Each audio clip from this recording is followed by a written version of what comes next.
شروع د کومې ونه وکړه هغه درې خبرې چې تا هلاکت ته رسوي. هغه درې خبرې چې تا هلاکت ته رسوي. اوس دا یاده کوي هلاکت ته چې انسان رسي صرف په درې خبرو نه رسي، خو دې حدیث کې فقط درې ذکر دي. دا مطلب نه دی چې صرف دغه درې کارونه دي دا ستا دنیا او آخرت تباه کوي، نور چې څه کوې کوه. حدیث خو ګناهونه ډېر دي چې تا تباهي ته رسوي، خو دې حدیث کې درې ذکر دي او دا هغه درې دي چې د اکثرو خلکو ته پام نشته، ځکه یې خاص دلته ذکر کړو. یعنې بعض ګناهونه داسې دي لکه اوس کفر انسان هلاکت ته رسوي، دې کې څه شک نشته، خو واضحه خبره ده. دغه شان شرک شو، دغه شان منافقت شو، بعض داسې نور ګناهونه لکه اوس قتل شو، بې ګناه څوک وجل، زنا، غلا. خو بعض هغه ګناهونه دي چې هغې ته د چا داسې سوچ نه وي چېرې دا به ملا ما تباهۍ ته رسوي. نو ځکه دې حدیث کې درې ذکر شوي دي، ثلاث مهلکات، درې خبرې چې که عمل دې پرې کوو او دا کارونه دې کول نو تا هلاکت ته رسوي. هغه درې کارونه کوم یو دي؟ اولنی فشح مطاع. فشح مطاع هغه بخل چې هغه د هغې اطاعت شوی دی. یعنې بخل ګوره دوه قسمه، یو هغه بخل دی که چې د انسان په نفس کې پروت وي، او انسانان ټول چې دي که نه دوی په طبیعت کې دا هرس پروت دی، او الله قرآن کې ذکر کړی. او د انسان په طبیعت کې هغه هرس هسې پروت وي. یو انسان هغه دی چې هغه د دې هرس او د بخل مني عملي کوي په خپل ژوند کې. دا مطلب دی فشح مطاع. نو اولنی کار چې تا هلاکت ته رسوي هغه بخل دی. اوس وردې ته ډېر خلکو سوچ نشته. یو سړی به لوی بخیل د ده ذهن ته د سره دا خبره راځي نه چې دا بخل به ملا ما تباهۍ ته رسوي. خیر هم دی که نه؟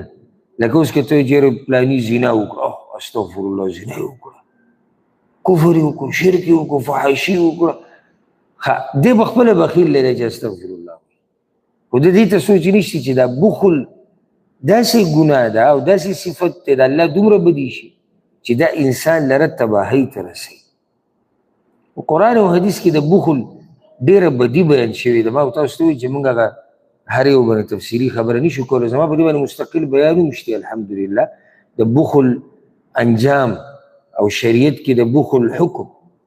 ګوره د مسلمان ژوند څنګه چې قرآن او حدیث کې ذکر شوی او دې حدیث کې هم را روان دی هغه درمیانه دی هر څه کې، نه افراط نه تفریط، نه کمې نه زیاتې.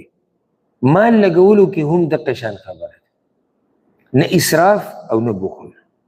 یعنې اسراف کول دا هم شیطاني کار دی. رب العالمین قرآن کې دا ذکر کړی ان المبذرین کانوا اخوان الشیاطین. بعضو قومونو کې اسراف ډېر دی، بعضو قومونو کې بخل ډېر. او زمونږ طرف ته بخل ډېر. نو ته چې د سره کښېنې به دی به دقه خبره بیانې اسراف بد شی دی او پیسې هسې لګول بد شی دی، دا ښه خبره ده. خو دې بل طرف ته هم سوچ وکړه، د هغې په مقابل کې بخل هم بد شی دی، بخل هم بد صفت. ځکه الله وی ولا تجعل يدك مغلولة إلى عنقك ولا تبسطها كل البسط. مه ځان د مرۍ نه نیسه. الله وی هم لاس دومره کولاوه چې ته اسراف شروع کړې، زیاتې وکړي. یو شي ته دې ضرورت نشته ورته لېږي، هسې دا نعمتونه ولې راولي یو ځای ته او بل ځای ته. الله وی داسې مه کوه. خو دا یې هم ویلي وي ځان د مرۍ نه هم مه نیسه، بخل هم مه کوه. نو کله یو سړی بخیل او صرف ورته د اسراف داسې ګناه ښکاري، او کله یو سړی اسراف کوونکی او دې ته سوچ نه خو دا بخل ورته ګناه ښکاري. حالانکې د دې دواړو نه په شریعت کې منع راغلی ده. یو ډېر عجیبه حدیث دی د ابو هریره رضی الله عنه. رسول صلی الله علیه وسلم وی ثلاثة یبغضهم الله. درې قسمه خلک دي چې د الله بدي شي. اوس دا ډېره غټه خبره چې د الله بدي شي، الله ورسره بغض کوي. څومره د یېرې خبره ده. یعنې څوک په دې راضي دی چې دی د الله بدي شي، څوک په دې راضي دی چې الله دې ورسره بغض کوي. موږ خو کوشش ټول دقه دی چې د الله د غضب نه، د الله د بغض نه، د الله د دشمنۍ نه ځان وساتو. ټول محنت دې لپاره روان. او دا درې څوک دي واوره. دروغجن باچا، دروغجن باچا. ولې دروغجن باچا؟ دروغجن عام سړی، ګوره عام سړی که دروغ وایي که ناکله دی کمزوری ځکه دروغ وایي، خو باچا زورور دی، زورور سړي ته دروغ څه ضرورت. دویم وعائل مستکبر، غریب دی او متکبر دی. التکبر اسم بد صفت دی، خو دا مالدار چې تکبر کوي سړی وایي مال وسړی خدای چې 100 زره نه او نشه دومره وي چې ته به وایې چې د اسمان ده راټینګ کړی دی. 2 روپۍ چې کله وګټي بدې به دومره ګټې ګټې شروع، دا سړی د الله ډېر بدي شي. او دریم وغني بخیل، او هغه سړی چې الله وله مال ورکړی دی او دی پرې بخل کوي، دا الله بدي شي. ګورئ دا حدیث زه یقیني ویم، ګمان مې نه دی، دا به اول پیر مونږ وو چې دا 3 قسمه خلک د الله بدي شي، یو دروغجن باچا، یو فقیر متکبر، او دریم چې الله وله مال ورکړی او دی پرې بخل کوي، دا الله بدي شي. نو اولنۍ خبره چې انسان لره هلاکت ته رسي هغه څه شو؟ بخل. هغه بخل چې د انسان دغه بخل تابعداري کوي. بیا دا ورسره فایده یې ده کوي. ګورئ بخل د یوازې په مال باندې نه وي. ګورئ لکه کله هم بخل وویلی شي نو زموږ ذهن ډایرکټ دې ته لاړ شي چې بخل دې ته وایي چې مال باندې بخل کوي. انسان له الله مال ورکړی او دی بخیل دی، هغه مال نه لګي. یوازې مال نه دی، مال دی. دغه شان بخل په علم سره، لکه الله یو انسان له پوهه ورکړې ده د دین او د دنیا، او دی دا پوهه چاته نه ښایي، دا هم بخیل دی. په علم کې بخل کوي. بخل په خوراک کې، انسان له الله خوراک ورکړی او دی نه لګي، نه یې ورکوي. بل بخل په سلام دعا کولو کې، دا هم بخیل دی. لکه 2 ټکي السلام علیکم دا د دې خولې نه وځي، دا هم بخیل دی. دغه شان بخل په خپلولۍ ساتلو کې، دغه شان بخل په خپل منصب کې. منصب کې څنګه بخل دی؟ لکه الله تعالی عزت درکړی، مقام او شان یې درکړی، ته د الله په توفیق سره د ډېرو خلکو سپارش کولی شي، د ډېرو خلکو خبره روانولی شي د الله په توفیق سره، او ته یې نه کوې. دې ته بخل په منصب سره کول، او دا ټول په دې کې دننه راغلي. نو اولنۍ خبره چې د حدیث کې ذکر شوې ده چې هغه انسان لره تباهۍ ته رسوي، هغه بخل دی. دویمه خبره وهوا متبع. وهوا متبع هغه خواهشاتو تابعداري، د خواهشاتو تابعداري کول. ګوره خواهشات نه دي، دا نه ختمېدونکي دي. یو خدا خبره یاده کړه. دویمه ده لازم نه ده چې خواهشات به ستا هغه همیشه برابري. ډېر پیرې داسې کېږي چې ستا خواهشات د شریعت خلاف وي. کله چې ته په هر خواهش پسې روان شوې، د ده زه لیکل در کوم چې ته د تباهۍ په لار روان شوې. دا یقیني خبره، په دې کې شک نشته. ځکه رسول صلی الله علیه وسلم حدیث کې دا خبره ذکر کړې ده، وایي تاسو کې د هغه وخته پورې یو سړی پوره مؤمن نشي جوړېدی چې څو پورې خپل خواهشات د دین تابع کړي نه. مسلمان وایي دې ته، لکه یو ځای کې مسله راغله، یو طرف ته حکم د الله دی، حکم د الله د پیغمبر دی، بل طرف ته ستا خواهشات دي، ستا زړه دا غواړي، ستا نفس دا غواړي. نو چې کله موږ په نظر واچو نو زما دا نفس چې څه غواړي دا د شریعت خلاف دی، نو موږ به دغه څه چې د شریعت خلاف دي په دې باندې به خپل ږدو، کوو به هغه څه چې شریعت یې زموږ نه غواړي. هله به ته د الله بنده شي. او که ته د خواهشاتو تابعداري کوې، اګر که هغه د شریعت خلاف وي، نو بیا ته ځان ته بنده د الله څنګه وایې؟ د بنده څه مطلب دی؟ بنده هغه چاته ویل کېږي، عبد په عربۍ کې هغه چاته ویل کېږي چې هغه د سید او د سردار تابعدار وي. موږ وایو موږ بندګان د الله یو. نو چې موږ بندګان د الله یو، موږ د خپلو خواهشاتو تابعداري نشو کولی. موږ څه داسې آزاد نه یو. موږ به هغه څه کوو چې موږ ته الله ویلي او د الله رسول ویلي.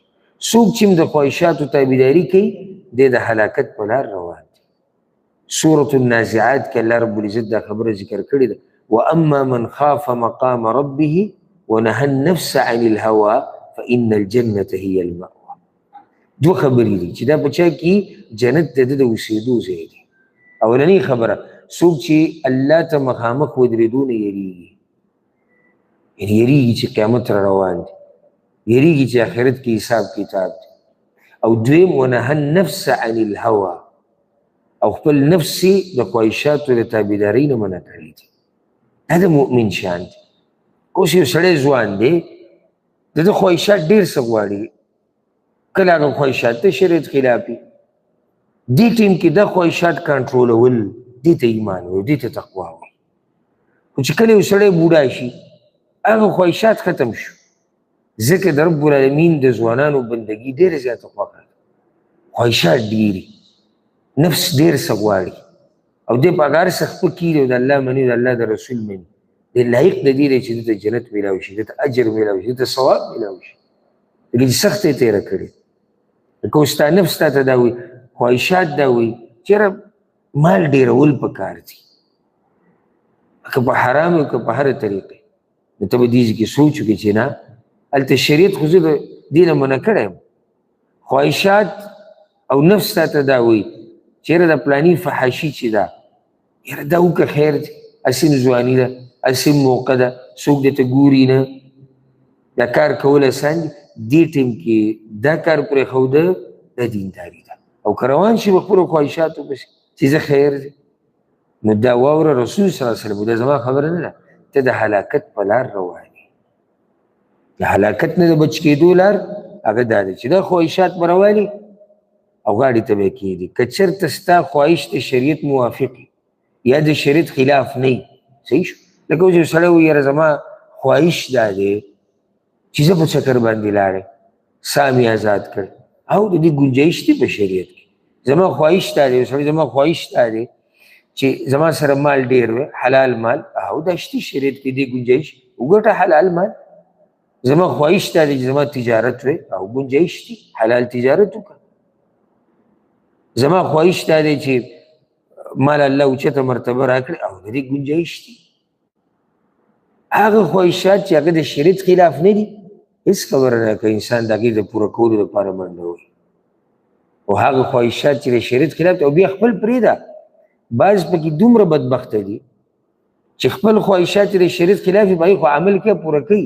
یاره وایي دا د بچو خواهشات دي، او زه خیر دی د هغې مې یو خواهش و ښځه به یاده کړي، د ښځو د بچو د ملګرو د قام او د نسب او د هر چا کائنا من کان، د هر چا چې داسې خواهش چې هغه د شریعت خلاف وي، ته به ورسره د هغې په پوره کولو کې مرسته نه کوې، اگر که هغه تا نه خفه کېږي، اگر که هغه تا سره تعلق پرېږدي.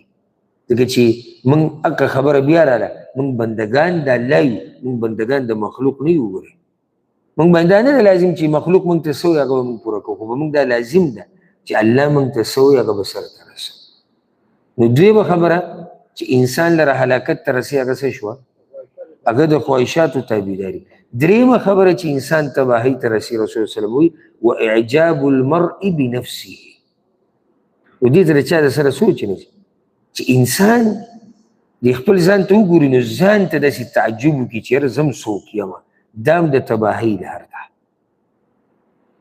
رب العالمین د دې نه منع کړې ده، فلا تزکوا انفسکم. الله قرآن کې وایي که وایي د خپل ځان پاکي مه بیانوئ، د خپل ځان صفتونه مه کوئ. کله سړی ځان ته وګوري که نه، په مانځه کې دی، درس کې دی، تلاوت کوي، د الله په لار کې مال لګوي، نوره دینداري کوي، دته ځان هم دې څوک ښکاري شي چې یاره زه هم څوک یم. دا چې دې زړه کې ووایي که زه هم څوک یم، دا دې د تباهۍ په لار روان.